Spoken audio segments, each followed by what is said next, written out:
So Yemen is one of the few Arab world countries that has actually done anything meaningful to hit back, if you like, Mm-hmm. since the Israeli regime began its attempted conquest of Gaza.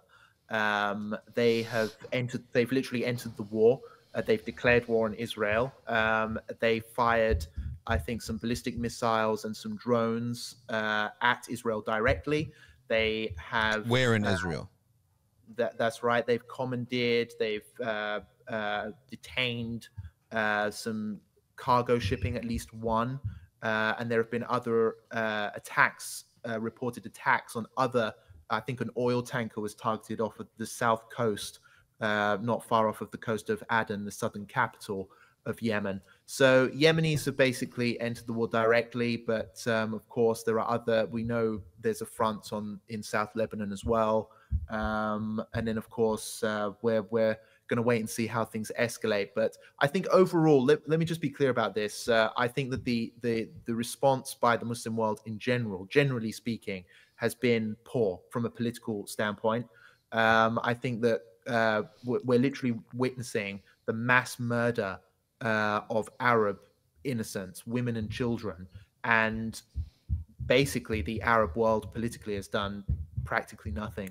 I mean, how there's this misconception that Arabs are wealthy and are privileged and are more prestigious than other people because they live these luxury lifestyles of skyscrapers and gold and huge banquets. But with all that money, how worthless are they when the Yeah. blood in their veins is so cheap Yeah. that they can? I mean, what are we standing at now? 15,000 innocent Yeah. killed, slain, mostly women and children in Gaza, and there's like no reaction to it. There's no Yeah. reaction. There's no sanctions. The oil still flows to the west. In fact, there are still economic ties with many of these Arab countries to Israel still. There's been some minor blowback, some ambassadors called back, but it's disgraceful. And the leadership in these countries still have the audacity, the gall to talk about the issue as if they're somehow defending the Palestinians' rights. Yeah. They condemn Israel. If you're not going to do anything, be quiet. Shut your mouth. How Yeah. dare you speak as if you're defending the Palestinians when you're Yeah. literally doing nothing and the murders are happening right now? Going back to what Yemen is doing, where are they attacking Israel? Like, are they random locations? Are they aiming at specific locations? And where are they firing from? Basically, there is a city in the south of occupied Palestine. I believe it's called Iliat. Iliat. I think I'm pronouncing it right. That's received the brunt of Yemen's ballistic missile strikes.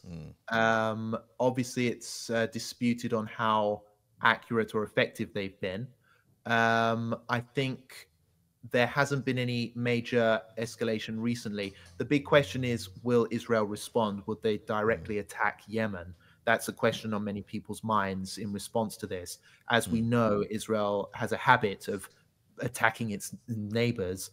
They attack Lebanon all the time. They attack Syria all the time. And obviously they attack occupied Palestine, Gaza all the time. But would they go as far as to attack Yemen? Do they even need to? Like, Yemen is like a little miskeen. You know, I'm surprised Yemen even made their way up.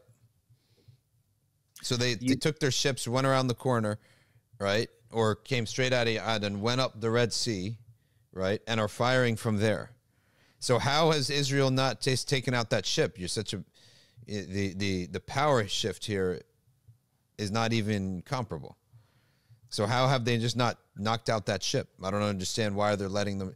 Are they letting them do this so that they could justify some kind of other consider it a provocation?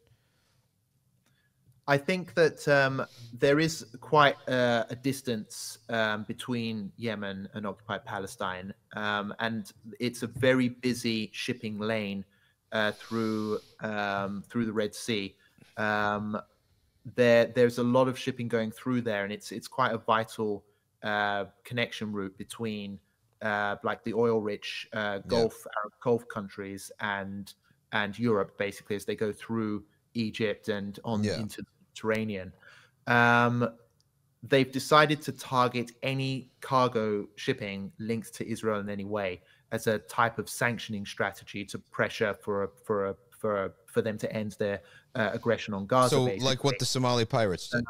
It doesn't. There isn't necessarily a lot of Israeli military presence in the Red Sea that we know of, to the point where they could maybe deflect.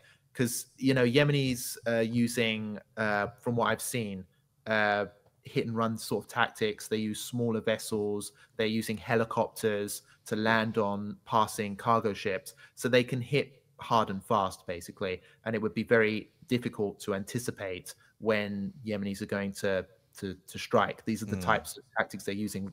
I guess you could call them a type of guerrilla tactic. But Yemen, although it's a country which is it's gone through a long war, it's gone through its own major hardships. Don't mistake the Yemeni people's determination to stand by Islam and stand by Palestine. That's one thing which I'll give the Yemenis credit for. Yeah. They love Palestine. They love Islam. It's an incredibly religious country, and it's an old-fashioned Arab country as well. All of its neighboring Arab countries, where you associate traditional Arab values to, they're kind of reforming now to the point where you may actually not recognize how Arabs behave in those countries compared to their ancestors, maybe 1 or 2 generations ago. Just one generation back, yeah. Exactly. It's changing so fast. But Yemen, on the other hand, is a little bit time-locked in that sense. So the concepts of, fighting for Islam, basically, it's very strong there. And although Yemenis, this is what I was speaking to the journalist about, he was Yusuf was his name. He basically explained that Yemenis, they've been dying in large numbers for years for their own country.